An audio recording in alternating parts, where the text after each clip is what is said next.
لسه في أيام كتيرة الناس بتعيشها ليه؟ نعيشها عشان نشوف حياة، عشان نراود فيه. في الطفل يبقى شايل همه من الصغار، وفي اللي عايش فكره يشبه أفكار الكبار.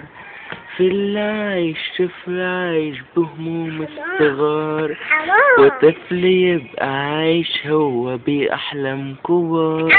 مين اللي قال إن الحياة لازم تزول؟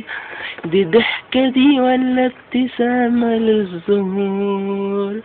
أوقات كتيرة الطريق بيسدنا، عارفين طريقنا مهما يمشي بيحتاج لنا. أطفال جمال في الحياة بيشوفوا بكرة لون، لسه في أيام كتيرة بيحصدونا نوم.